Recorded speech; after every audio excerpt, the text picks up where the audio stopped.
Hi and welcome back to my channel. Today we're going to be watching the Sonic 3 trailer. I'm doing a live reaction of that. It came out 4 days ago, so I'm actually not bad on time this time, because normally I am 6 months behind. As you'll find out when we watch the Captain America new trailer. I'm very behind on that. Okay, so the Paramount is the production company behind the first two movies, and Paramount Plus was the one behind the Knuckles TV show. And also the same creative team are back. We have Jeff Fowler, who's the director of the first and second Sonic movie, and now this third movie. And he was also the executive producer on the Knuckles TV show that was on Paramount Plus. We also have Patrick Casey, Josh Miller, and John Whittington, who is back for the writing department. And aside from John, Patrick and Casey both wrote the first movie, the second one, and the third one. And John joined them in the second one, and now has continued with them on this third one. Also, he's done the Lego Batman movie and Super Pets in the writing department. So that kind of feels right. So that's our little creative team. So I think we should just get into the trailer now then. Sonic, you finally found your family. Try to keep up. I know it hasn't always been easy, but you didn't change who you are in here. Yeah, in my lungs. Or your heart.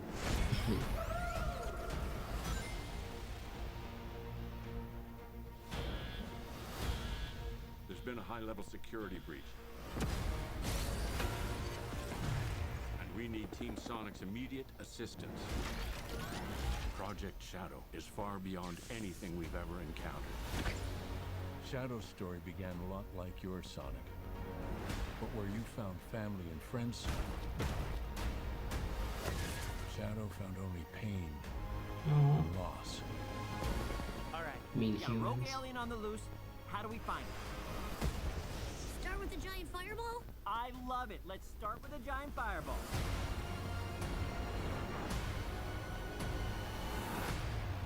He is much more impressive than the hedgehog I fought previously.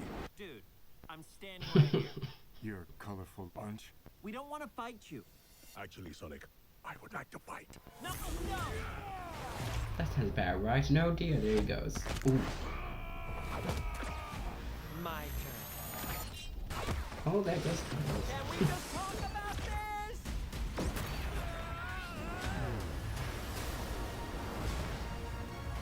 He's too Who's powerful. that, London?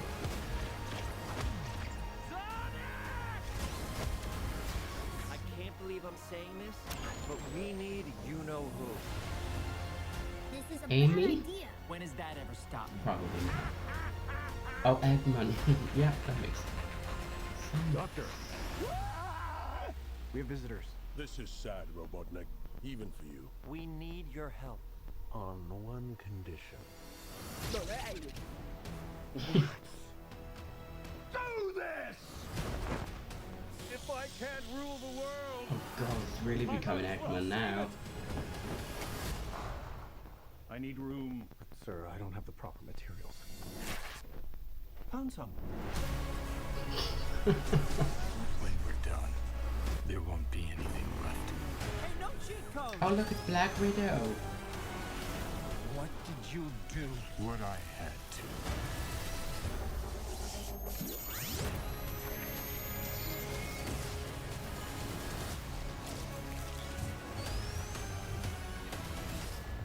Welcome home, my boy. Is that Jim Carrey? Impossible. Is it? It couldn't be. Couldn't it? Are you? In the This saggy is flesh. Jim Carrey. Right, well that was that. Okay. Trying to think of something nice to say. I feel this is gonna be funny in parts for small children, and based off this trailer, I feel the humor is slightly getting younger and younger. I think as a first trailer, as they come, I think maybe it's me, I just feel this is very family, day out in the cinema, and not so much maybe like, hey, Sega has been around for quite a while, and its audience who play the games are not children, they are people, you know, 26 onwards, or whatever. However, this, I feel it was really good. The first one, because it was like, Sonic, he's gonna be in the movies, and we all went through the gross version they tried to pull off, and then they listened to the fans and made it more of a cartoony looking Sonic, which I think really worked for them. And I think the second one was great, because I think maybe again it was like, yay, we got Tails and Knuckles, and I was like, as people were like, yeah, they're so cute and they look good and they look accurate. That film was really good, actually. The second one, I really enjoyed that one, and I feel like the themes of them both movies have been kind of discovering who Sonic is, and now that Sonic's discovered himself, they've thrown Shadow in, and again, he does look good. None of these characters don't look good. The CGI looks good. They look character accurate. I just think the tone has shifted more into a younger audience, maybe like universal age, not even like 12 or PG, just universal. Okay, so another thing from these trailers, well, this trailer that we just watched, it seems we're doing the trope where it's like, oh, the hero and the villain have the same storyline, but the villain is just, the hero is met with all these friends and all these loving people, and the villain's alone and sad, and that's why we're going down the route that Shadow's the villain.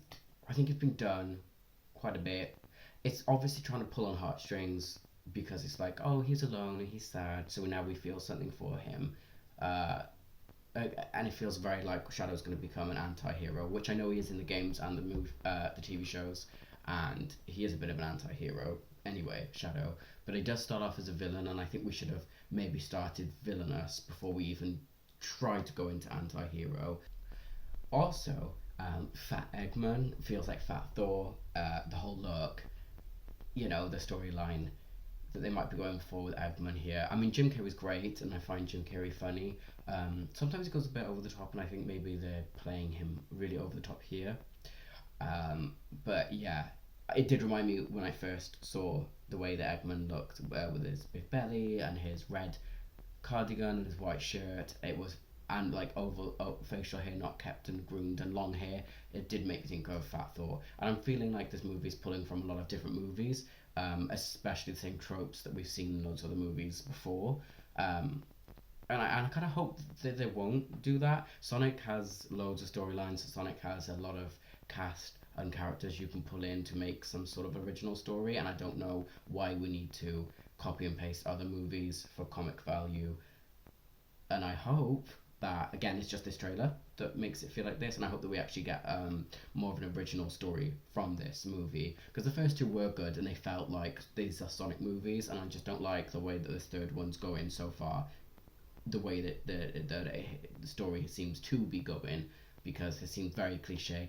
And again, I actually, from just a quick second watched off camera, it feels, the backdrops and everything, it feels like the same movie. Like in the first movie, we ended up in a city that was destroyed and Sonic was fighting Eggman. In the second movie, we went to a cave, but it was all destroyed. And again, I think actually they went to a city at one point as well, and they were at night time in the city and everything was destroyed. And now we're going to the third one, and they're at night time in a city and everything's destroyed, and there's police cars around them, and this time it's Shadow. It's not even like copy paste of like Fat Thor, ha ha ha. It's then also copy paste of its own movies that have come before.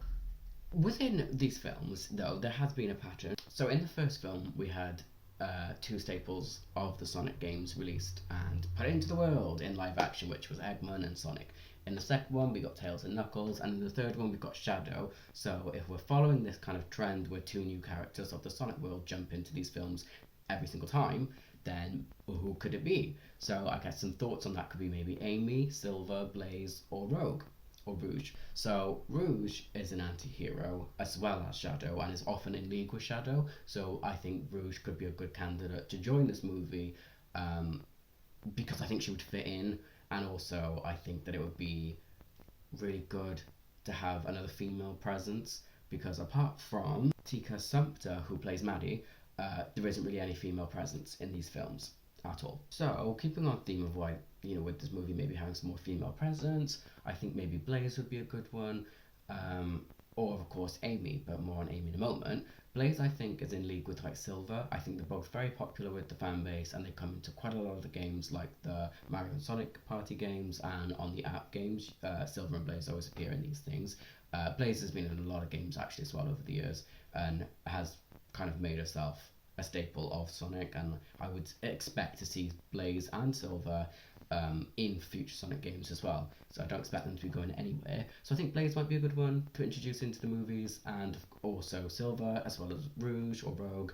But of course, I think before any of those people come, the person who should deserve to come is Amy or Amy Rose.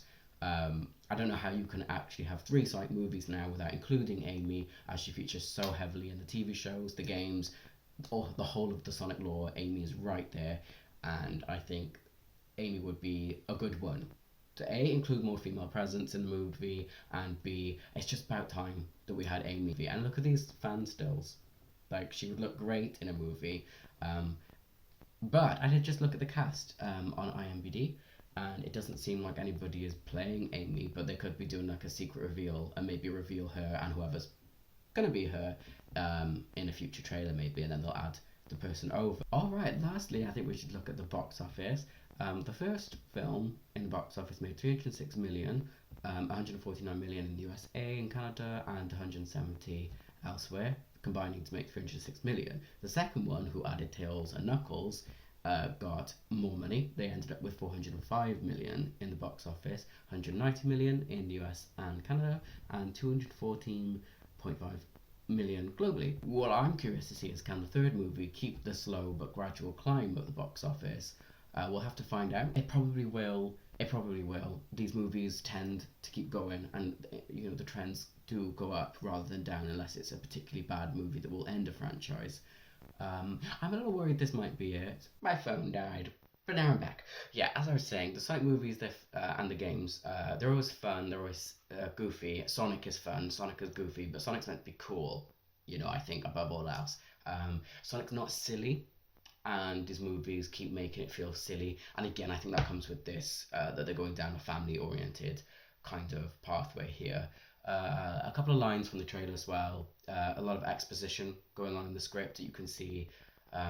It's kind of obvious that Robotnik is sad that he's let himself go, or whatever. And then Knuckles is like, oh, this is sad, even for you. Again, I think a lot of exposition is coming with Knuckles. You know, like, we don't want to fight you, Sonic says. Knuckles, oh, but I want to fight him. Well, obviously, it's that kind of exposition and that kind of over-explaining and that kind of silly type of humour, especially with Eggman, that makes me think this is very family-orientated and not maybe doing justice to the older fans. But I'm curious to see if other older adult fans of Sonic think like this or feel like this and think it's got too silly or it's getting too silly. Again, we'll see how it goes in the box office. But okay, that's my reaction. A little disappointed. I think overall, I think I want it to look better, and I really wish Amy would have joined this. But we'll see. Hopefully the second trailer is better. But until then, I shall see you in the next video. Bye.